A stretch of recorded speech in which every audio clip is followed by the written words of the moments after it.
प्रणाम, नमस्कार। पंच दिवसीय दीप माली के पर्व की आपको एक बार फिर बहुत बहुत शुभकामनाएं। और आज हम जिस विषय पर बात कर रहे हैं दीपावली की शुभकामनाओं के साथ, वो विषय है गणेश लक्ष्मी जी का पूजन, जो आप और हम सनातन परंपरा को मानने वाले आज करने जा रहे हैं। अपनी अपनी मान्यताएं हैं।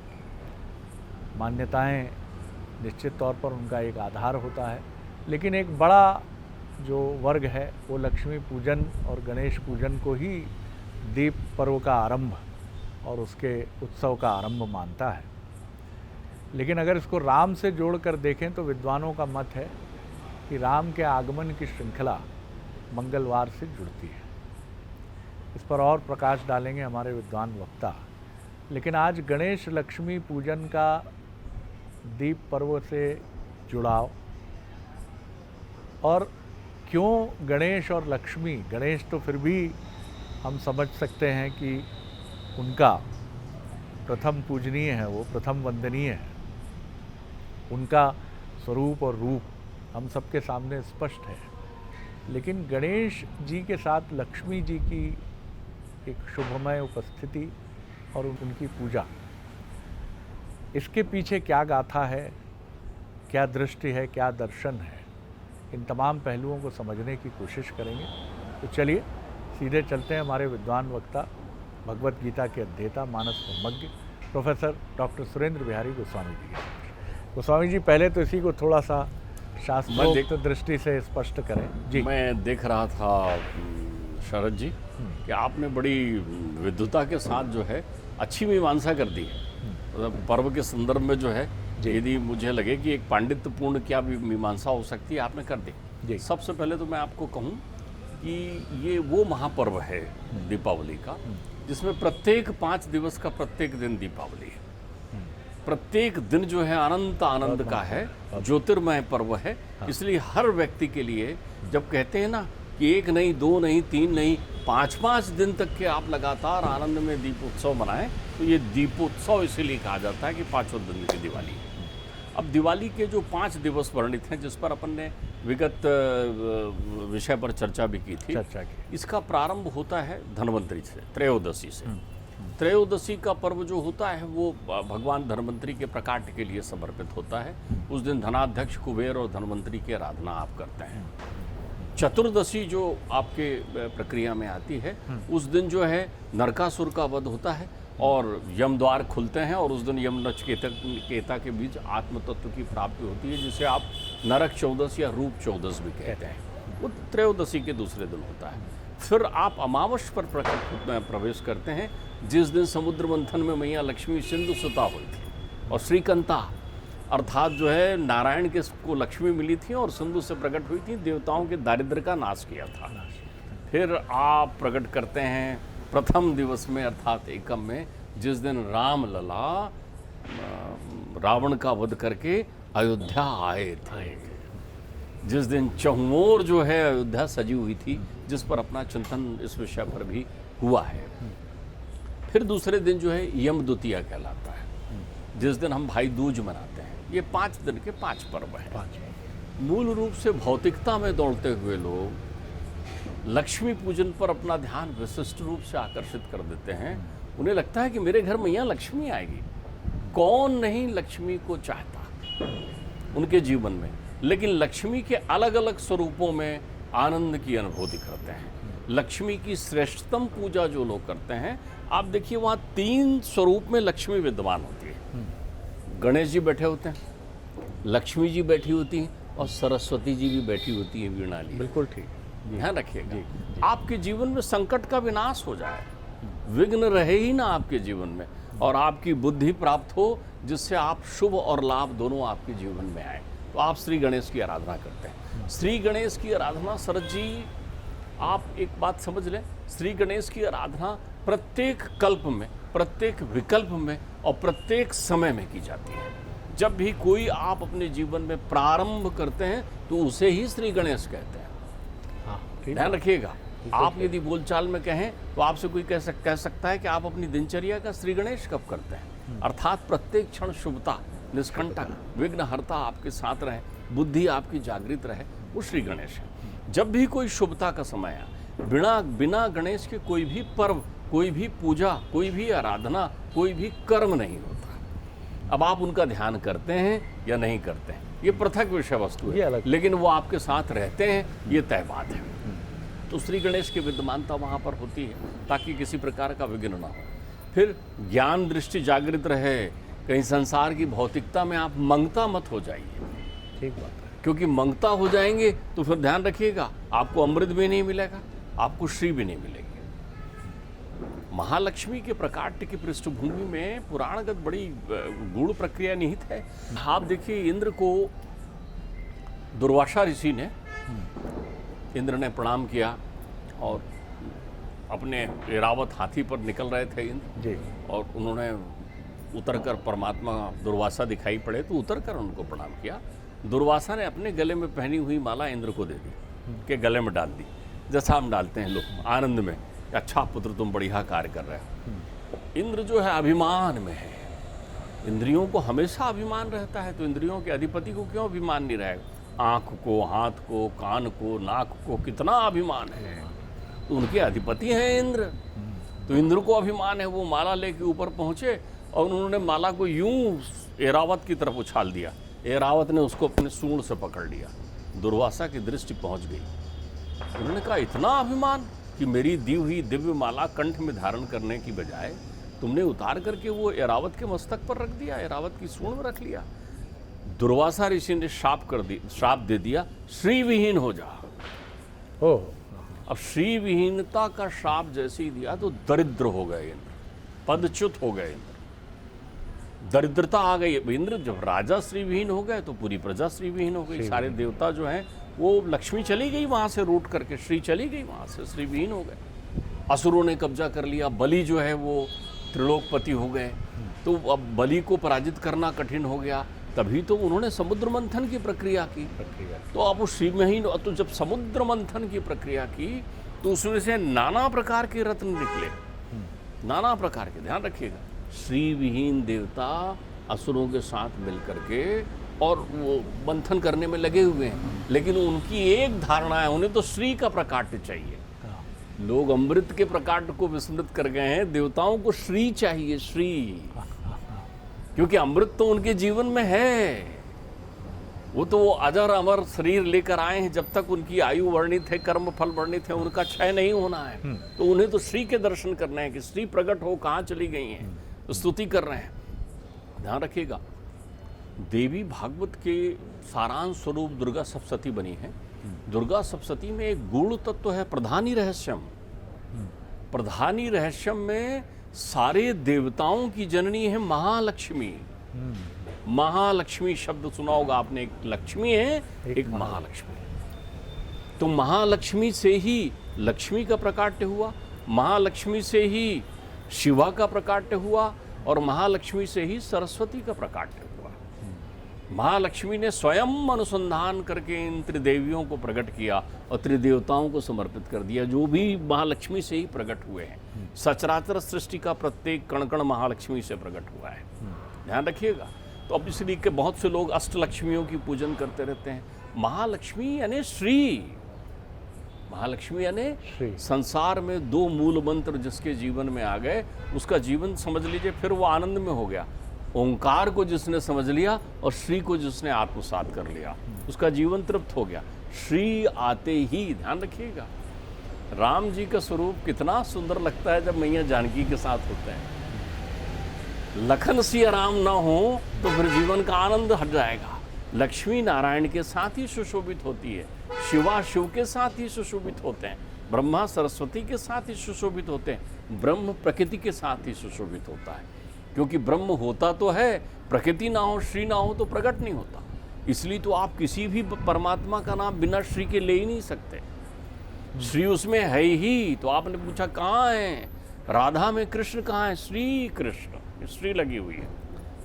तो जब भी आप श्री बोलते हैं तो श्री ही है वो। दारिद्र्य दुख भय हारणी का तो दन्या सर्वोपकार करना है सदार्ध चित्रा। आपके चित्र की आर्द्रता के साथ वो प्रकट होती हैं, अनुभूति देती हैं आपको। उन श्री को आप बहुत संकुचित, और जन्म जन्मांतर के पाप जागृत होने के कारण केवल धन में देखते हैं उसे। जन्म जन्मांतर के पाप जागृत हो गए हैं तो आप उन श्री का अर्थ उन नाशवान पदार्थों में लेते हैं, संपत्ति में देखते हैं, पैसे में देखते हैं, धन में देखते हैं। जो मैया की तो फोटो भी बना देते हैं ऐसी, जिसमें से वो सोने के सिक्के गिर रहे हैं, लोग सोचते हैं इनकी प्रार्थना करें। ये मंगता काम है। मैया को कहो माँ तुम मेरे यहाँ विद्यमान रहो, हैं तुम्हारे यहाँ विद्यमान। जिन परिवारों में स्त्रियों का, बच्चियों का, नारी का सम्मान हो रहा है, वहाँ श्री प्रत्यक्ष नृत्य कर रही हैं। क्या हो रहा है? क्या आप ऐसा सम्मान कर रहे हैं? कर रहे हैं तो पात्रता है आपकी, फिर आप पूजन कर लीजिए। अगर आपकी दृष्टि में काम दृष्टि तिरोहित हो गई है और राम दृष्टि समाहित है, अर्थात आप प्रत्येक संसार के लोगों को देखते समय वासना, कामना और तृष्णा से विरक्त हैं, आप उत्पीड़न के सिद्धांत के पथिक नहीं हैं, आप वहाँ सम्मान जानते हैं स्त्रियों के प्रति। यत्र नारी पूज्यंती तत्र देवता रमन्ते चा। क्यों कहा गया? देवता श्री जहाँ रहती वहीं रमते हैं। जैसे ही आपने स्त्री को सम्मान दिया, श्री वहाँ पहुँच जाती है। श्री प्रारब्ध से मिलती है, भाग्य से। श्री केवल भाग्य से, तो देवताओं का भाग्य जागृत है आज। ध्यान रखिएगा, बहुत सारे लोग जो हैं धर्म अर्थ काम मोक्ष पुरुषार्थ में एक रखा है ना, अर्थ के रूप में। अर्थ की देवी हैं। अर्थ अर्थात आपके जीवन के बहिरंग और भौतिक दोनों, बाहरी और अंतःकरण दोनों में जो आपको धनी बनाए। दो प्रकार के खाते होते हैं शरद जी। एक दुनिया के खाते जिसे आप छोड़ जाते हैं बैंकों में, ठीक बात। दुनिया की तिजोरी जिसे छोड़ जाना है आपको यहाँ, दुनिया के धन जिसे भी छोड़ जाना है आपको, और एक खाता वहाँ होता है, वहाँ तिजोरी होती, वो श्री की आराधना से मिलता है आपको। वाह। वहाँ की तिजोरी किससे भरती है? आपके सत्कर्मों से, आपकी शुभता से, आपकी साधना से, आपके परोपकार से भरता है वहाँ। तो वो अर्थ अनर्थ नहीं होता, यहाँ का अर्थ अनर्थ होता है। तो आप श्री की आराधना करिए। देवताओं ने श्री की आराधना की, मंथन कर रहे हैं। मेरे परमात्मा शिवन नारायण जो हैं, देव संभूति के गर्भ से वो बनकर आए हैं। उस समय देखिए, ध्यान रखिएगा, ये चाक्षुष मनवंतर में ये युद्ध हो रहा है, ये समुद्र मंथन हो रहा है चाक्षुष मनवंतर में। तो अब इस मनवंतर में देव संभूति के गर्भ से परमात्मा ने अजित नाम का अवतार लिया है। अजित परमात्मा अजित बनकर आए हैं, जो देवताओं के सबसे सामने खड़े होकर मंथन का काम कर रहे हैं। सहस्त्र भुजा धारण करके परमात्मा एक स्वरूप में कितना काम कर रहे हैं मेरे परमात्मा। उनको भी प्रतीक्षा है श्री की। मैया विलुप्त हो गई हैं, अदृश्य हो गई हैं दुर्वासा के श्राप से। तो परमात्मा में भी तो देवत्व के गुण है ना, इंद्र भी तो परमात्मा का ही अंश है ना, देवता भी तो परमात्मा के अंश है ना। तो परमात्मा उन पर कृपा करना चाह रहे हैं, तो वो भी आराधना कर रहे हैं श्री की। तो वो जो है सहस्त्र भुजा धारण करके मंदराचल पर्वत को थाम रखा है, कच्छप रूप धारण करके जो है अपने ऊपर मंदराचल पर्वत को ग्रहण किया है ताकि वो नीचे ना जाए। कितना कार्य कर रहे हैं परमात्मा वहाँ पर। स्वयं वासुकी नाग का रूप धारण किए हैं और वासुकी नाग में निद्रा रूप में विद्यमान हो गए हैं। निद्रा रूप में इसलिए विद्यमान हो गए हैं वासुकी नाग में क्योंकि जागृत हो गए वासुकी नाग, तो उनके विषैले विष से सारे लोग आहत हो जाएंगे। तो वो वहाँ विद्यमान कितना कार्य कर रहे हैं। तो जैसे ही मैया लक्ष्मी जो है अत्यंत कृपा करती है, समुद्र आराधना करने के लिए प्रकट हो गए, उनकी पुत्री हो रही है मैया। तो जैसे ही मैया समुद्र से प्रकट होती हैं, अपने पद्मासन धारण किए हुए पद्म पर प्रकट होती हैं, उनके तेज से अलौकिक हो जाता है त्रिलोक, चहुओर प्रकाश फैल जाता है। उनके तेज का स्वरूप देखकर देवता शीश नवाते हैं और चमत्कृत होकर असुर उनको देखने लगते हैं कि ये कौन सुंदरी आई, क्योंकि मैया के आगमन के पहले मैया वारुणी के स्वरूप में भी आ चुकी हैं। अन्न से निकाले जाने वाली मदिरा को वारुणी कहते हैं, अन्न से। तो मैया आई हैं और उनको असुरों को दे दिया है, रखो ये वारुणी का पान करो, मदमस्त रहो, अहंकार में रहो, 84 भोगते रहो। तो अब मैया जो हैं वो जैसे ही प्रकट होती हैं, सिंधु सुता होती हैं, सारे देवता उनकी स्तुति करने लगते हैं। लक्ष्मी अष्टक का पाठ जो है वो इसलिए आवश्यक है कि प्रत्येक मनुष्य को उनके स्वरूप को जानना चाहिए। नमस्ते तु महामाये श्री पीठे स्वरूप पूजते, शंख चक्र गदा हस्ते महालक्ष्मी नमस्तुते। नमस्ते गरुड़ारूढ़े कोलासुर भयंकरी, योगजे योग शंभुते महालक्ष्मी नमस्ते। सर्वज्ञे सर्ववरदे सर्वदुष्ट भयंकरी सर्वदुःखरे देवी महालक्ष्मी नमोस्तुते। आद्यांतर हिते देवी आद्य शक्ति महेश्वरी योगजे योग शंभुते महालक्ष्मी नमोस्तुते। 8 श्लोकों में आखिरी में कहते हैं श्वेतांबर धरे देवी नाना अलंकार सुबहुस्ते जगत स्थिते जगन मातर महालक्ष्मी नमोस्तुते। जगत के स्थापन के लिए आई हैं, जगत के कल्याण के लिए आई हैं मैया। तो मैया के प्रकाट के साथ तो मैया ने अपने हाथ में एक माला धारण कर ली है। मैया सिंधु सुता हुई तो पीछे सिंधु चल रहा है, मेरी कन्या आ गई, ये वर्ण करेगी किसी न किसी का। प्रकट हुई हैं, वो भी तो जन्मों की तपस्या के बाद नारायण से मिलने आ रही हैं। तो आपके घर में नारायण ने आत्मा राम है, सच्चिदानंद रूपाय विश्वोत्पत्त्यादि हेतवे। आपके चित्त में, जिनके चित्त में भौतिकता है, जिनके चित्त में विषय है, उनमें नारायणात्म तो प्रकट नहीं होता। इसलिए ध्यान रखिए, पुराने लोगों से मिलने के लिए जब कोई दंपत्ति पहुंचते हैं, हमारे पिताजी तो कहते थे, जब कोई अच्छे सहज गृहस्थ पहुंचते थे तो कहते थे अच्छा आज तो लक्ष्मी नारायण दोनों पधारे हैं। स्त्री में लक्ष्मी के स्वरूप की अनुभूति, पुरुष में नारायण की स्वरूप की अनुभूति, ये आत्मा को, एक आत्मा को 2 नाम से पुकारने की विधा है। एक आत्मा को 2 नाम से पुकारने की विधा है। द्वैत भी है और अद्वैत भी है। लक्ष्मी ही नारायण है, नारायण ही लक्ष्मी है। तो वो वरमाला धारण करके वहाँ पहुँचती। ध्यान रखिए, आज ही वो दिवस है जब वो श्रीकंता हुई हैं। आज लक्ष्मी का पाणी ग्रहण भी हुआ है, प्रकाट भी हुआ और पाणी ग्रहण भी हुआ। तो चारों तरफ दृष्टि डालती। तो जितने दैत्य होते हैं, असुर होते हैं, वो देखते रहते हैं कि हमारे गले में माला मिल रही है क्या, हमको लक्ष्मी मिल रही है क्या। लक्ष्मी, जो लोग लक्ष्मी की नकांक्षी विजयम कृष्णम नचराज्यम सुखाणी चो, जो लक्ष्मी की आकांक्षा करते हैं कि मैं धनवान कब बनूंगा, मैं धनवान कब बनूंगा, वो कभी नहीं बनते। लक्ष्मी भाग्य से मिलती है, भाग्य से। मैं यहाँ पर आज प्रसंगवश एक कथा जरूर सुनाना चाहूँगा, जो मेरे पिताश्री ने मुझे दृष्टांत सुनाया था कि एक गांव के सेठ जी और एक शहर के सेठ जी। शहर के सेठ जी जो है बड़े बड़े काम करते हैं, बिल्डर, इधर उधर ये करना। गांव के सेठ जी अपने गांव की दुकान करते हैं, लेकिन शहर के सेठ जी गांव के सेठ जी से धन लेते हैं उधार। अब जब बहुत दिन हो जाते हैं तो गांव के सेठ जी पहुंचते हैं शहर के सेठ जी के पास देखने के लिए कि भैया ये शहर के नगर सेठ हैं, ये क्या करते हैं, जरा देखो। आप भव्य स्वागत, बड़ी बड़ी गाड़ियाँ, चारों तरफ लोग फैले हुए, इधर वैभव का खूब पूरा स्वागत, वैभव दिखाते हैं। अब वो कहते हैं साहब ये तो मेरा पैसा उड़ा रहा है, पैसा लेके ऐसा दोनों हाथ से खर्च कर रहा है, और वो आनंद से अपने काम में निमग्न रहते हैं। रात में देखते हैं कि छमछम पायल बजाती हुई एक सुंदरी वहाँ भ्रमण कर रही है। कन्या पूछते हैं मैया आप कौन? बोले मैं लक्ष्मी। बोले इसके पास कहाँ है, ये बावला तो फूक रहा है। बोले नहीं, इसे आश्रय है, ये विस्तार कर रहा है, ये बढ़ा रहा है, ये अपव्यय नहीं कर रहा है, विस्तार कर रहा है। तुमने बंद कर रखा है, तुम ना कोई परोपकार कर रहे हो ना कोई कार्य कर रहे हो।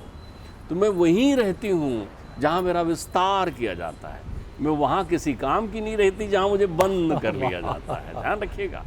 तो मैया को सब लोग चाह रहे हैं, लेकिन मैया वहाँ देखती कि कौन मुझे नहीं चाह रहा है। देवता स्तुति कर रहे हैं, हाथ जोड़े खड़े हैं, मैया आई हुई है, मात्रमयी दृष्टि डाल रहे हैं। असुर उन पर दृष्टि डाल रहे हैं, वासना की चाहत की कि हमारे पास आ जाए तो असुर अधिपति हो जाएं। बलि वहाँ खड़े हैं वंदना करते हुए, नमस्कार। लेकिन एक जो है निष्काम भाव से खड़े हैं, वो तो देख भी नहीं रहे हैं मैया की तरफ, क्योंकि उनके हृदय में विराजती है ना, हृदय कमल में। जहाँ भृगु ने लात मारी थी वहीं विराजती हैं वो, उनके हृदय में रहती हैं, हृदयांगम रहती हैं, हृदय में बसती हैं। उनके हृदय की प्रत्येक धड़कन में नारायण के लक्ष्मी वास करती हैं। वैसे ही जैसे कृष्ण के हृदय में राधे निवास करती हैं, वो अपने नीचे किए हुए वो वहीं पहुंचती हैं और उनकी झुकी हुई गर्दन में माला पहना देती हैं। और लक्ष्मी नारायण का वहाँ पाणी ग्रहण होता है। वो दिन है आज। तो लक्ष्मी आपके यहाँ आ रही है तो आप सरस्वती की वंदना करते हुए लक्ष्मी को देखिए। पहले ज्ञान चक्षु जागृत करिए। तो मैया प्रत्येक घर में आती हैं। आप उन्हें कामना लक्ष्मी के रूप में देखते हैं, आप उन्हें सिद्ध लक्ष्मी के रूप में देखते हैं, आप उन्हें धन वैभव लक्ष्मी के रूप में देखते हैं। लेकिन जो लोग शांत लक्ष्मी के रूप में देखते हैं, मात्र लक्ष्मी के रूप में देखते हैं, मैया उनके घर में निवास करती हैं। आप उनसे कहिए हे मैया मेरे जीवन से दरिद्रता दूर करो। दरिद्रता क्या है? कौन है दरिद्रता? को आ दरिद्रो ही विशाल तृष्णा। माँ मेरे हृदय से तृष्णा का पराभव करिए। मेरे हृदय व्याकुल रहता है, अनंत वासनाएं मेरे हृदय में आती है, उसको हरो ना माँ, उसको ले लो ना।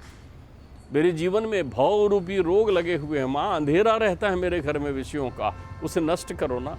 क्योंकि मैया हमेशा अमावस्या में प्रकट होती हैं, अंधेरा दूर होता है। मैया के निखिल तेज से, प्रताप से चारों ओर चहुओं ओर प्रकाश फैलता है।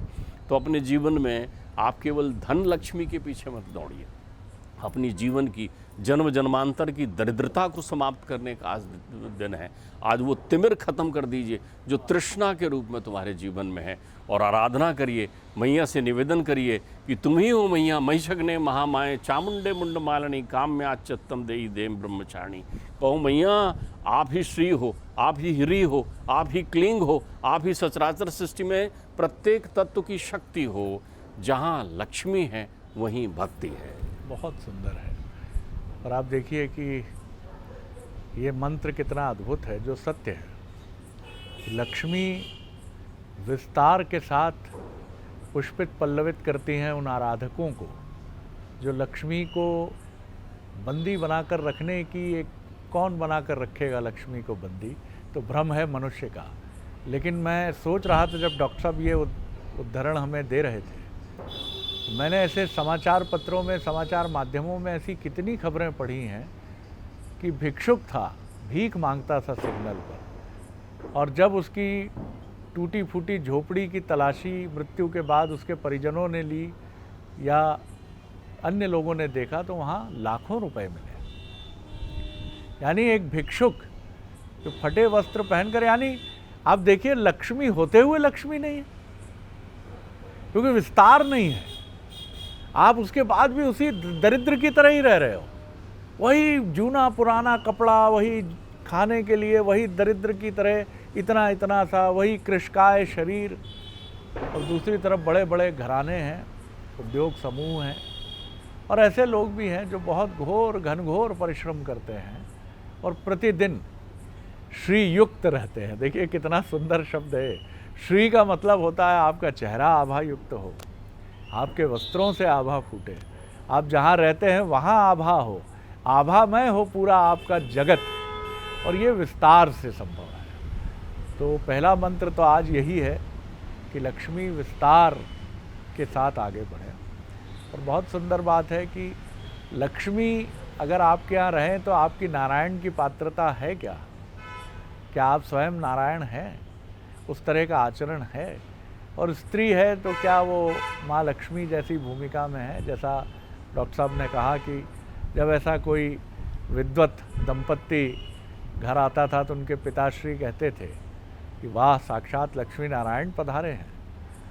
तो आपको नारायण होना पड़ेगा तो लक्ष्मी साथ रहेंगी, और लक्ष्मी भी अपनी पूरी पात्रता के साथ होंगी तो नारायण तो रहेंगे ही। तो ये दोनों एक दूसरे के पूरक हैं। आज खूब श्रद्धा से पूजा करें हम, और लक्ष्मी नारायण और लक्ष्मी गणेश, गणेश लक्ष्मी पूजन के साथ सुख संतोष और एक समृद्ध जीवन, क्योंकि अंधकार मन का ही है, इस अंधकार को हटाने के लिए श्रीयुक्त होना बहुत आवश्यक है। इसके लिए भी आपको बहुत शुभकामनाएं। बड़ा आनंद आया डॉक्टर साहब, प्रणाम कर रहा हूँ। अगले एपिसोड में बात करेंगे 5 दिवसीय दीप मालिके पर्व की, तो इसमें बात करेंगे हम गोवर्धन पूजा और इसी के साथ गिरिराज जी की अद्भुत गाथा की। प्रणाम, नमस्कार।